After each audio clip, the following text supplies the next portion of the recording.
Welcome, everyone. Happy Groundhog Day. I'm Deacon Vicki Hanrahan, Assistant to the Bishop for Synodical Life. Thanks for joining us for this Equipping the Saints webinar. Coming to you from the Groundhog capital of the world in Sun Prairie, the 73rd Annual Groundhog Prognostication Day kicked off this morning at 7:00 a.m. And if you didn't know this, the good news is that Jimmy did not see his shadow. So we will have an early spring. And that is probably a bit of welcome news to everyone during these pandemic days. And speaking of these days, Bishop Joy has invited Dr. Dan Feaster of the Samaritan Counseling Center and the Synod's Assist program to join us in conversation today. So we thought this day, which has become known in the English language as doing something over and over again, we thought that this was a perfect backdrop for this time in our lives during the pandemic and what happens to us when we're put in these circumstances.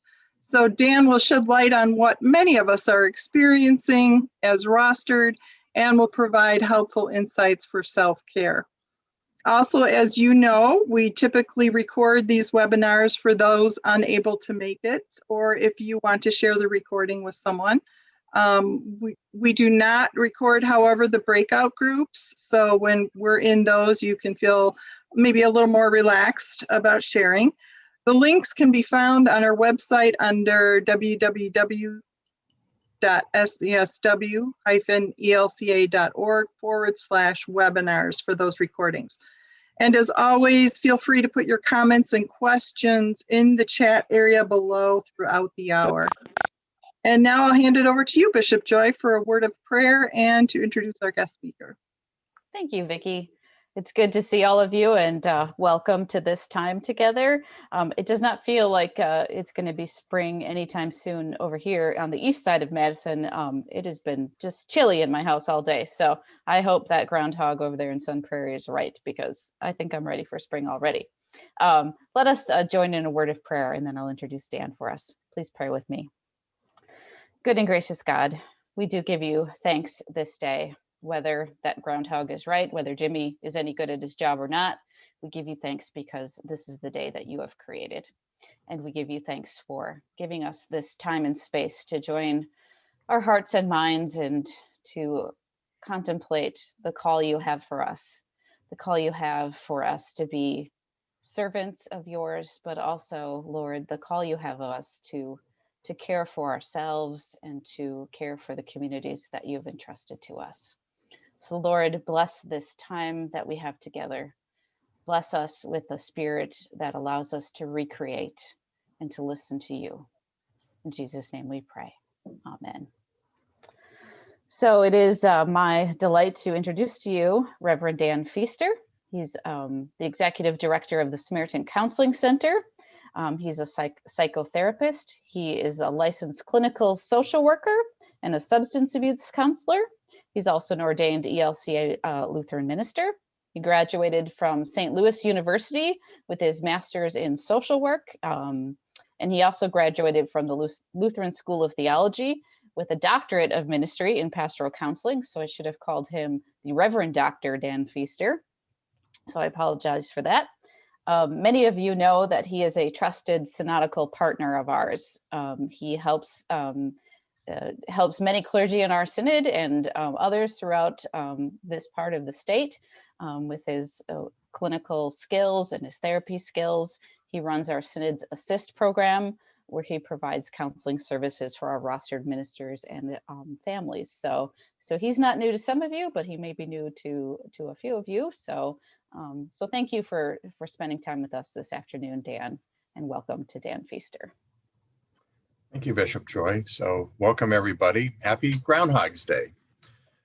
Many of you are probably familiar with the classic movie Groundhog's Day with Bill Murray. And the theme that Bill kept reliving the day over and over again. And he kept trying to master some skills that took him a while. Lots of frustrations and failures before he finally caught on. But eventually, he succeeded. He learned how to master playing the piano. He learned how to be a nicer person, and he figured out what the woman he fell in love with was really looking for, and he was able to meet some of those needs, but not without a lot of struggles and trials and reliving things over and over again. So, sound a bit familiar? Well, this past year, probably for many of us, has been like reliving Groundhog's Day over and over and over again as we've dealt with COVID. I think initially, back in March, I remember it's like, okay, my clinic, we decided maybe this is serious. Maybe we need to look at doing telehealth. So within a week, we had purchased laptops for our therapists, and we started working remotely at home thinking, oh, this will be a couple of weeks or maybe a month, maybe two. And then it was like, okay, 6 months. And now it's, we're approaching a year, and it's like, things are still not changing. And so at times it feels like there's no end in sight for us. And we've often tried many things, and sometimes those things have failed. Sometimes things we've tried have been successful. It's been a time that as clergy and lay leaders, we've had to learn all kinds of new things, like figuring out how to do online worship, figuring out Zoom Bible studies and virtual meetings, and even learning kind of new words like COVID brain, when at times it feels like our brain's in a fog and we're just not thinking real clearly or able to remember things. There are pressures for us to be creative and come up with new and exciting ways of doing things, and trying to do things we're not always getting a lot of feedback. It's like, do people like what I'm doing? Is it working? Is it not? And also a challenge to try to find ways of being fresh and replenishing our energy when we might feel kind of tired. There aren't any manuals out in terms of how to do ministry during a time of COVID. I'm sure there'll be lots of them out soon, but none of us were trained to do this kind of ministry work.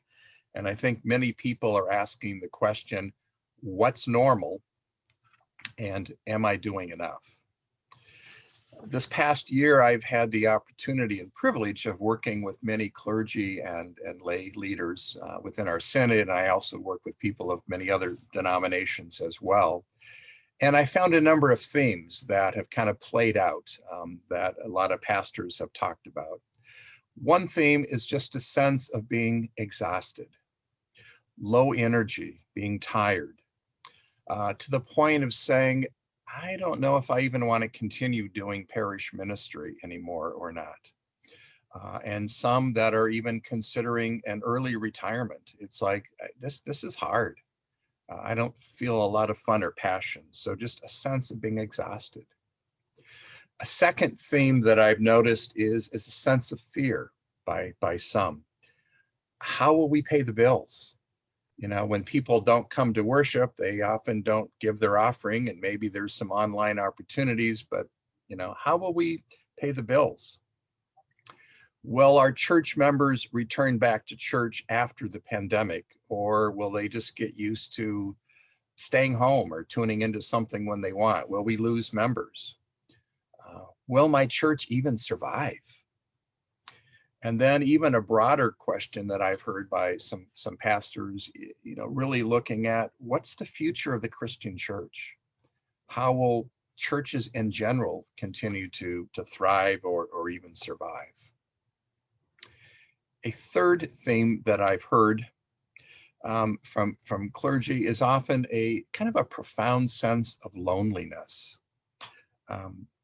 Many are feeling touch deprived, missing getting a hug from somebody, missing being able to greet people personally, at worship, feeling a real sense of isolation. I'm alone.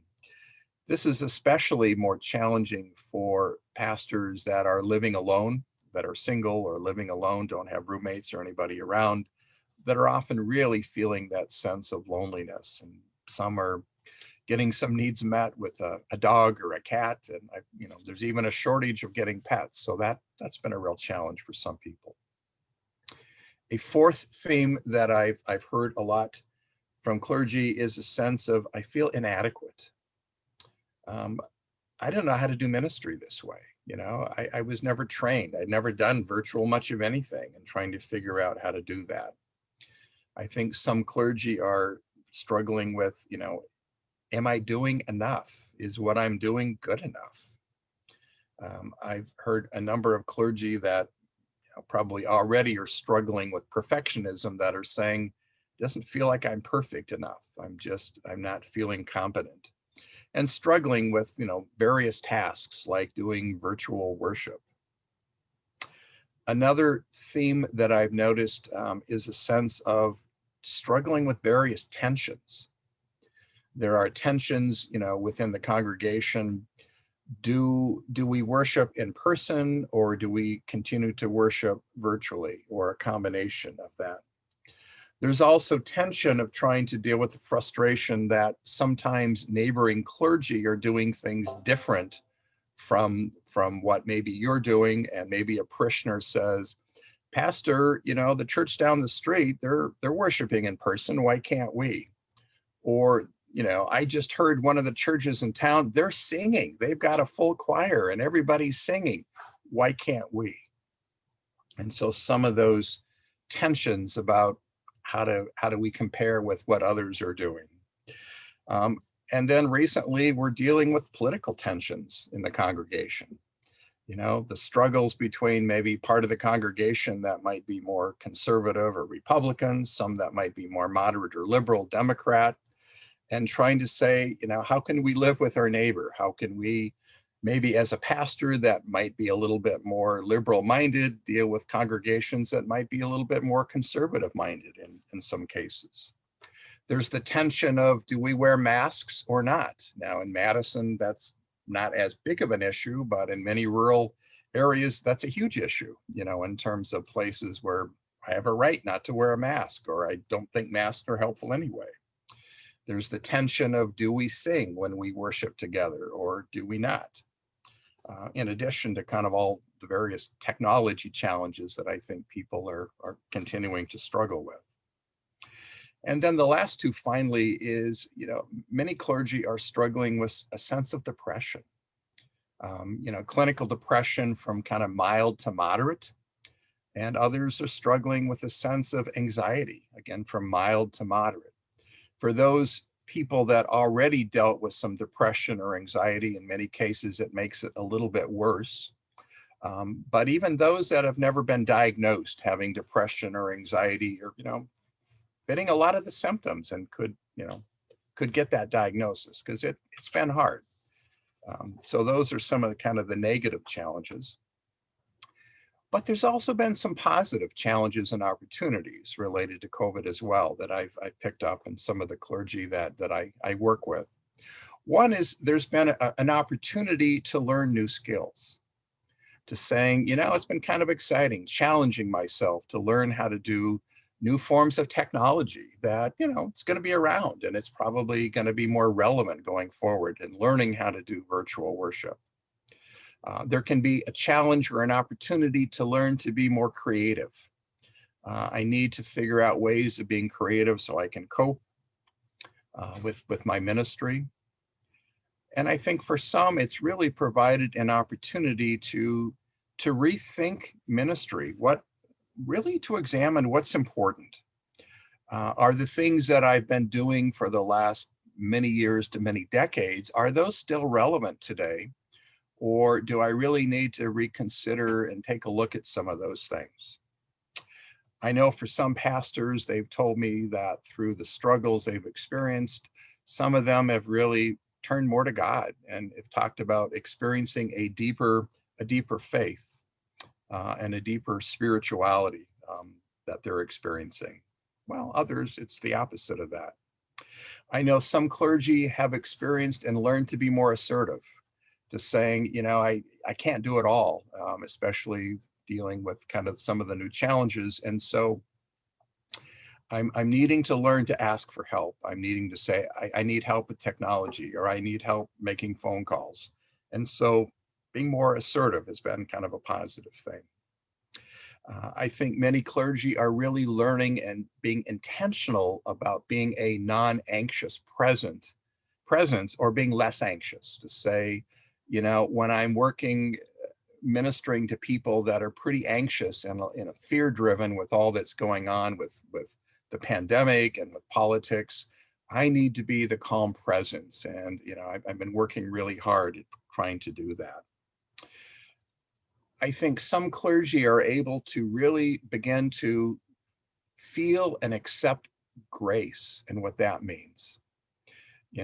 I've been preaching this for years, but I'm actually, as I make mistakes, as I'm not as productive, I'm trying to accept God's sense of grace. It's okay. God still loves me even when it feels like I didn't do such a great job. And that grace is so important. And lastly, I think as many pastors are also feeling a sense of hope. Hopefully things will move forward, that will come back to some semblance of what normalcy is. It may not exactly be the same, but the bottom line is God's in charge. There are only so many things I can do, and I can't do everything, but there's a sense of living in grace and living in hope. So one of the questions I think it's helpful to ponder is, what's normal, and what are we really experiencing more clergy burnout? And so, these are some symptoms that if you're experiencing a number of them, that you might be feeling some clergy burnout and maybe need somebody to talk to or some help. So symptoms would include just being tired, exhausted, fatigued, just no energy. A sense of irritability. I'm grouchy, I'm irritable, not a lot of fun to be around. Feelings of inadequacy, not that, this project didn't turn out so well, but just kind of all the time. I feel like I'm just not being very productive, and I'm not doing a good enough job. So that sense of not being productive. Feelings of isolation. I just feel all alone. I can't reach out to people. It feels like I'm the Lone Ranger. I'm just totally alone. Problems with sleep. Either insomnia, I lay in bed and I can't sleep, or maybe just sleeping all the time, like I'm depressed. I want to just go to bed and not wake up. A loss of pleasure. Things that you typically would do that would be enjoyable. You'd feel some meaning. It would be fun. There just isn't a lot of pleasure going on anymore. A sense of just being very overwhelmed, much of the time, and feeling despair. That why bother? Does it even matter what I'm doing? Just that overall sense of despair. Another symptom of burnout is kind of a reduction in caring or empathy. I just don't have a lot of caring or empathy to share with others because I got nothing left to give many times. Some clergy are experiencing relationship conflict, because I'm irritable, I'm less patient. Maybe there's conflict with my partner, with my family, with my colleagues, with members of my church.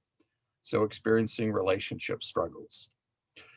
And then there also can be a sense of physical symptoms, whether it's stress headaches or stomach GI problems or experiencing high blood pressure. Number of clergy are seeing the doctor more and they're having elevated blood pressure or other symptoms. Another symptom can be a sense of just mental health concerns from, as I mentioned, depression or anxiety can be there. And lastly, there can be another warning sign is unhealthy or excessive use of things like alcohol or food or even video games, something that an excessive amount that can be challenging or problematic. So if you're experiencing kind of a number of these challenges, I would encourage you, maybe it's time to say, yeah, maybe I need to talk to somebody, or maybe take a look at what's going on in my life and do I need some help or assistance. So want to talk a little bit about, we've got kind of a slide to put on stewardship of self-care. And so as we look at stewardship in general, stewardship is much more than just financial stewardship, but there's also a sense of taking care of ourselves. How am I being a good steward to myself, my body, my mind, my spirit? And so I would encourage you, you can print this off if you like, or I can email you a copy of it. But just looking at some of these areas and thinking about, how am I doing in these areas? Are there things I am currently doing in these areas, or maybe things I want to do if I'm not? And so thinking about what are you doing to take care of yourself physically? What kind of exercise are you doing, whether it's walking or riding a bike, working out at home, swimming, what is it you're doing physically to take care of yourself? How is your sleep? Are you getting an adequate amount of sleep? Are you eating healthy? What's your nutrition like? Are you staying hydrated? And so really, what are you doing to take care of yourself physically? And then how are you dealing with your emotional needs? Do you have ways to relax, whether it's doing some deep breathing or relaxation techniques to kind of help you relax? Are you doing some positive self-talk? Sometimes if we can be our own best friend or our worst critic, when you aren't feeling so well, are you beating yourself up? And if so, stop that. And saying, you're doing a good job, keep on going, do the best you can. And even looking at gratitude. What are we thankful for? What are positive things in our life that we can feel positive and appreciate? How are you doing spiritually? Are you spending much time in prayer? Are you spending much time in devotional readings? Do you have spiritual practices that are meaningful that kind of keep you spiritually grounded? Or if not, would encourage you to consider looking and maybe finding some.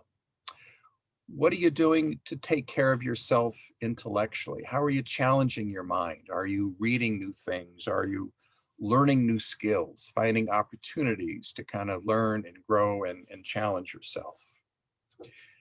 How are you doing socially? Are you spending time with the important people in your life, whether that's spouse, friends, family, colleagues?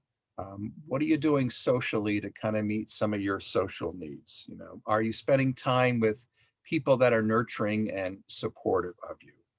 And then finally, what are you doing for fun? What kinds of hobbies do you have? We all need to play, and finding things that help us manage our stress, things that make us laugh, make us smile, make us kind of be in the moment, and just finding things to enjoy. It could be music. Maybe it's playing an instrument or singing or playing with a pet or children or grandchildren or pursuing a hobby. Whatever it is that's enjoyable, that puts a smile on your face, would encourage you to think about, doing some of those types of things. And so, I would encourage you to maybe take this list and look at what are you currently doing. And if it looks like, I really don't have a lot that I'm doing there, that I would encourage you to maybe brainstorm or think about what are some things that I could do that could be helpful. Okay. So we're going to, for a few minutes, just maybe field any questions that anybody maybe has they'd like to ask.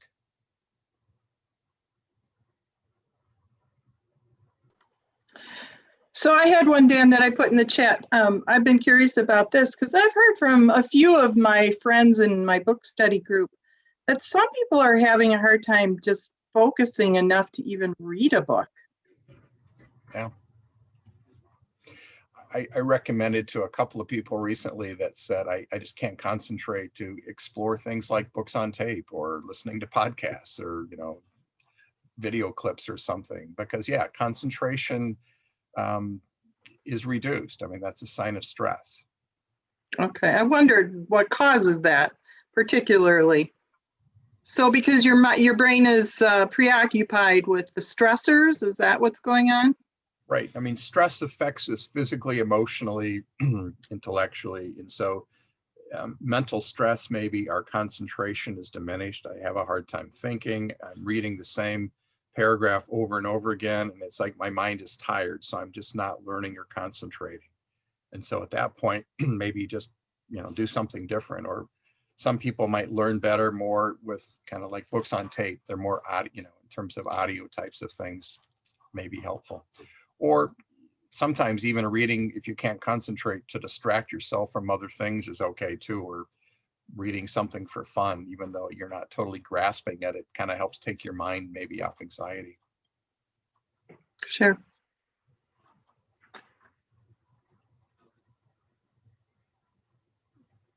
Other questions, anybody? like to ask or comment on?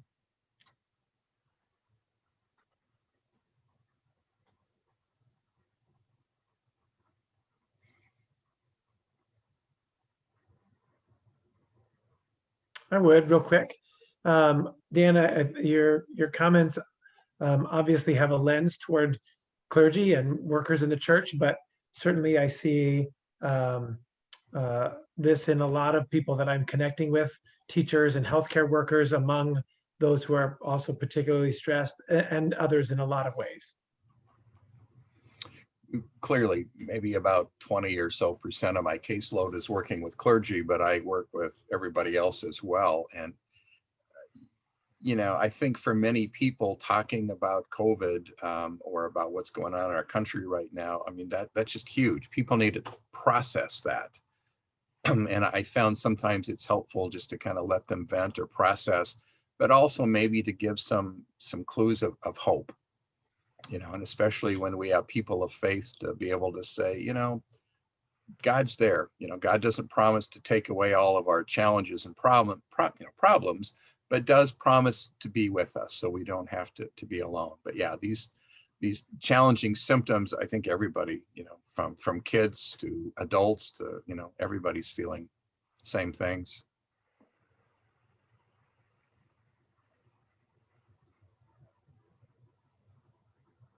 I'm wondering, Dan, if you can speak to just how, as the pandemic goes on, it's almost a recreating our energy needs to happen, because at first, we thought, well, we can do this for a few months and we can do this for 6 months. And now we really just don't have a sense of how long do we keep doing this, till the vaccine gets enough people, or how do we continue to function in this place that we don't really know an end to? Right. Yeah. In some ways, I think the longer it goes on, the harder it gets. I think the concept, we often talk about spring break because, we've been dealing with winter for a long time, and now we're looking forward to going someplace warm. So maybe after 3 or 4 months, we need a break. Well, we're approaching a year. It's been about 11 months now, and so I think so many people had hoped that by the end of the year, it's kind of like, New Year's Eve, it's like we can say goodbye to 2020 and we can move forward and we're ready to move on. Well, that's not the case, obviously. And so I think there are a lot of people that are really feeling even more tired and more despair at times. And so, and ourselves, what do I need to do? And it's almost kind of like, you think of the Israelites, in the wilderness for 40 years. Hopefully this won't be 40 years, but, the stuff I'm looking at says, maybe mid to late summer, maybe fall, maybe things will be a little better, but that keeps changing. And so we don't know. And now we have new strains coming out. So I just think needing to try to continue to be less anxious and look for ways of feeding ourselves, and also kind of sharing that message with other people, because it's not going to be better next week or next month. Kind of along that line, I think that not to put another fear out there, but let's assume that we get to the point where vaccines are becoming more available and people are getting them. It's kind of like going on vacation when you think that everything is going to be great. Once I get to the vacation place or time and fail to really take care of the things that were bothering at home, because what's bothering at home are going to nail me, when I get to that happy place where I think everything's going to be all right. So it's a heavy load, but to keep encouraging all of us to take care of the things that are right in front of us right now, because they are not necessarily going to go away with the vaccine. They're not necessarily all of a sudden, going to make everything better, because it's going to be the same world. It's going to be whatever it is we have now, hopefully minus the fear of dying from the virus. That's a great thing. But what we have now, we're going to have then. So a good time is to try to take care of whatever it is that's concerning us today. Right. And what can we do? What can we do to control things, and what basically we don't have a whole lot of control over at this point? Yeah. That's right. Yeah. Linda Wolf, you had a question there you raised in the chat. How can we help our pastors who feel caught between personal health and pressure to go back to church as usual?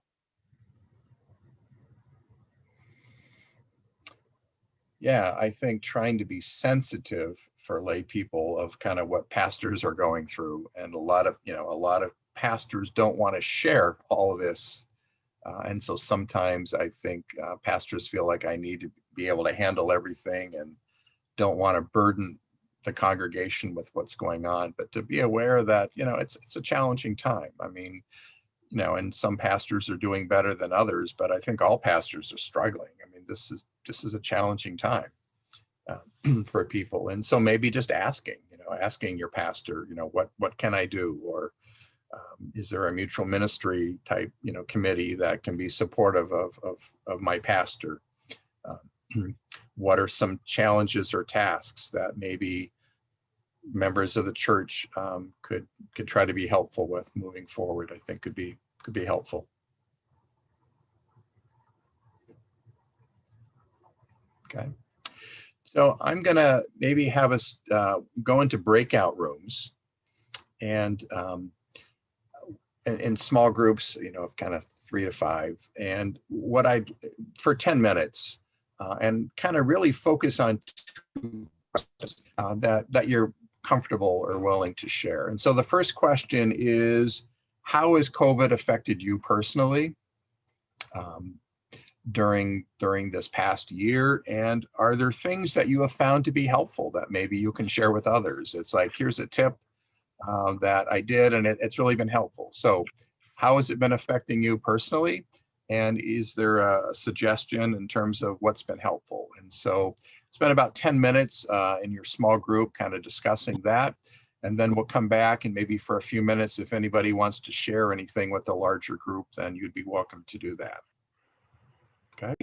Whoever would like to, let's just focus on the second question. We've got a little bit of time to maybe share. What are some things that maybe someone in your group has suggested that it's been helpful? So maybe just share some of those tips. So anybody that would like to unmute and maybe just share what's been helpful for you during this pandemic. I'll start on my weighted blanket. Best thing for my sleep. Yeah, great. Where do we get one of those? Walmart, Target. I was gonna say, and I specifically got one that was made a small business. Most of them are targeted towards kids with Alzheimer's, with different specialty needs, autism, that type of thing. But they also target it towards older adults with cognitive problems.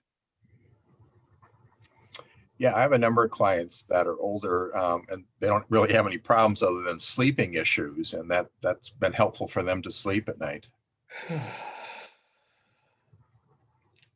Great, thank you. What else? What else has been helpful? A gratitude journal. I think it's a very simple thing, but just writing 5 things I'm grateful for every day, and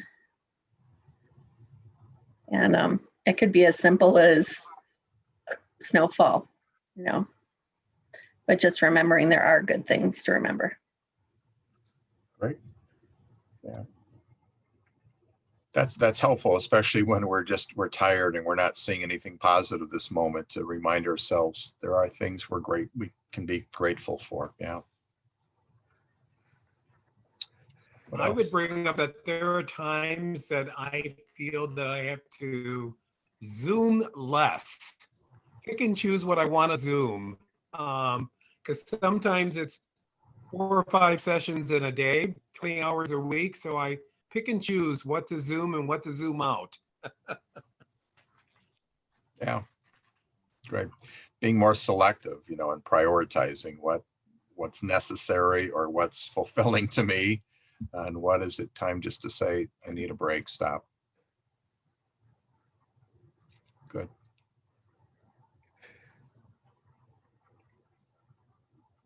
I think in addition to that, I find that for us who have grandkids in 3 different states, video chatting is also a wonderful thing. So Zoom on the one hand may be a struggle, but the ability to use the technology to still connect sure is helpful when you're isolated and missing grandkids and they're missing you. Exactly. Great. Yeah, using technology to connect with people that we might not be able to see right now. What else?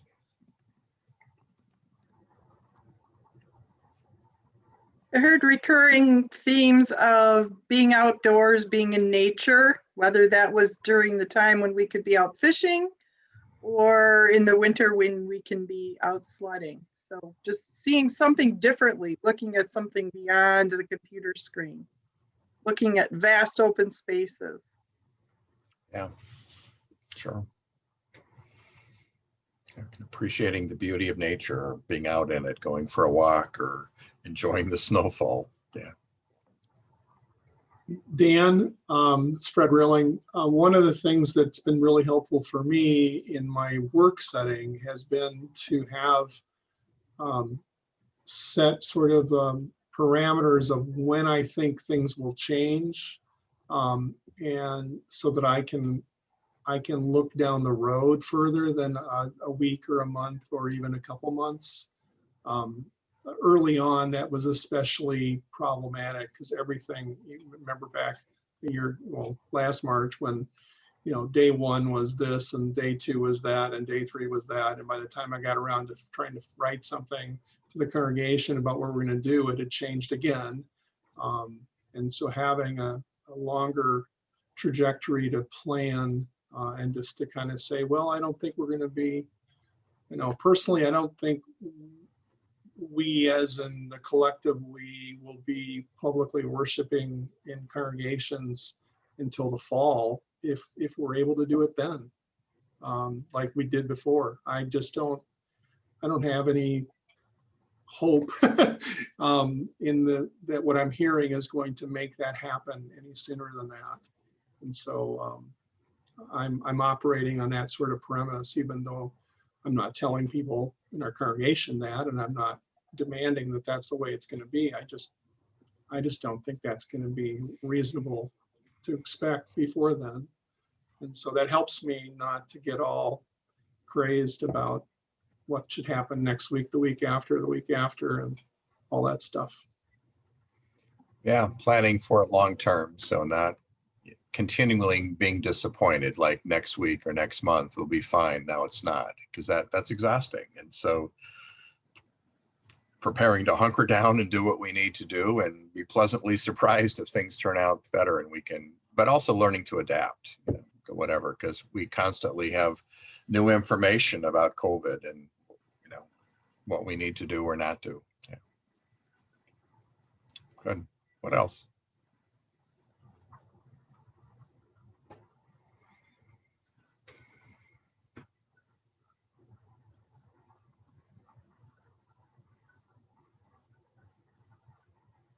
I'm Fred. on an, oh, go ahead, Bishop Joy. Oh, okay. You got it. I was just saying, like, I'm on my pastoral internship year, and so there's been a lot of learning that's happened in a really strange time. And one of the things that I've really held fast to for helping care for the self is just making sure to hold fast to that day off. Finding time for rest and relaxation has been paramount, because no matter what you do on that day, just whether it's a lazy bum day, just hanging around at home and binge watching something on Netflix or something, or you go outside and go for a bike ride or something else, like do something on that day to keep the Sabbath holy, so to speak. Like it's it's right there. Like just do that. Because the rest of the week you're going to get burnt out on other stuff. Oh, good, good. I feel fortunate to serve with Fred and intern Leah here at St. John's. And I think one of the things that we excel at is playing. We work hard, don't get me wrong, but we also know how to play. And I think that we live into that in good ways. Laughter is so good for the soul. Today we had a staff taste testing of the new Coca-Cola coffee. And intern Stephen got to zoom in and be part of that. And my daughter comes to work with me doing her virtual school on Thursdays, and she brings her WWE figures and her Barbies. And sometimes Pastor Fred gets roped into doing gym class with her, and we put it on Facebook for the church to see. And just remembering that even though things are really hard and heavy, that we're still alive and breathing, and there's so many gifts. And I know that's one of the privileges of being in a staffed situation, but we take our laughter very seriously. Great. Laughter is healing. Laughter is one of the most powerful forms of stress management. Whatever tickles you or makes you laugh is great. Anybody else wants to share something that's been helpful?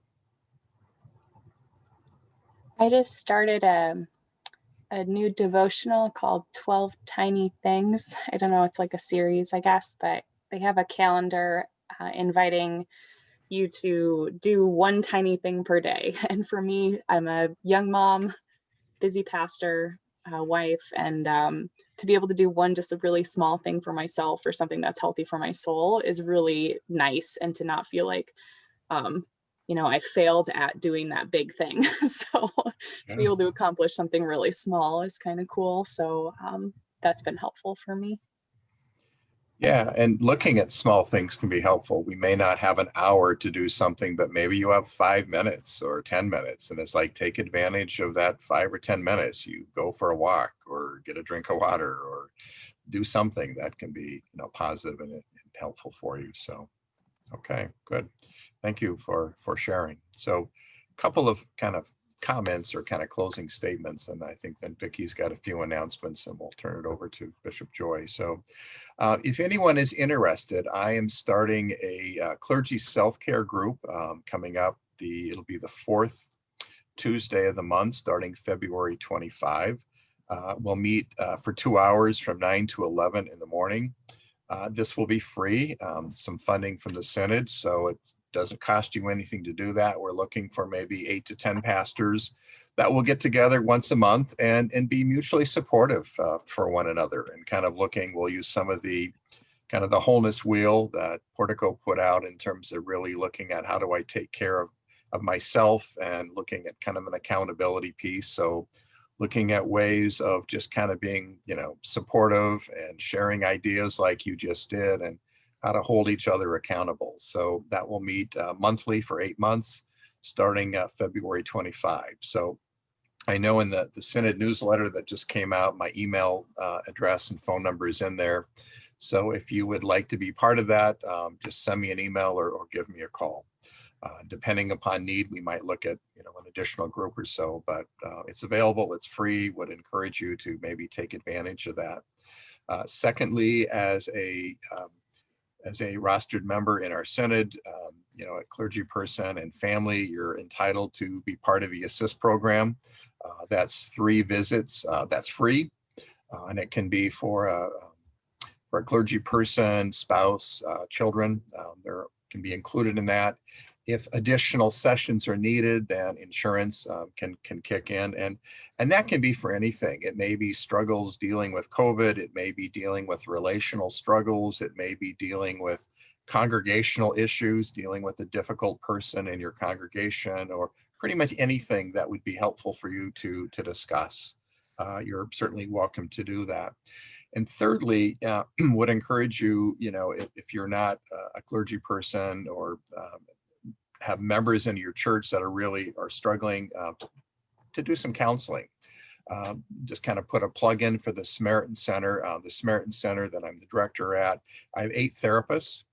We are a social ministry organization of the ELCA, And most insurance companies will cover. We're a provider for Dean, Quartz, Blue Cross. And so most insurance companies will cover. We're not providers for group health currently, but most will cover. And those of you that know Brenda Lovick, she's kind of our newest therapist that just kind of joined our staff. And so she's available to work with children, members of your congregation as well. And so, sometimes it's helpful to reach out sooner than later. Sometimes when you get so overwhelmed, it takes a whole lot more work to kind of turn things around. And so if you're feeling the need to kind of talk, get some help, would encourage you to do so.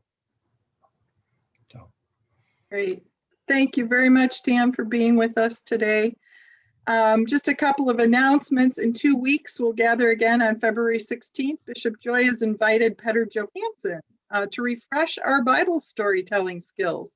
And in this time where we're feeling pressure to be especially creative with worship, we thought this would be a good use of our time. Petter's excited because of the year we're in with the shorter stories. He feels that it lends themselves to this type of technique. So he was actually appreciative of the nudge because he wants to actually get back to storytelling himself. So it's a gift to him as well. Also, if you had planned on attending the Institute of Liturgical Studies guided conversation with Dr. Luke Powery this Thursday, it's been rescheduled for Thursday, February 18th at 7:00 p.m. Felix Malpica serves on their board, and he asked us to get the word out. A new access link and instructions for joining will be shared with all participants no later than Monday, February 15th. So if you're unable to attend the rescheduled seminar, please know that a recording will be made and shared with all registrants as soon as possible following the event.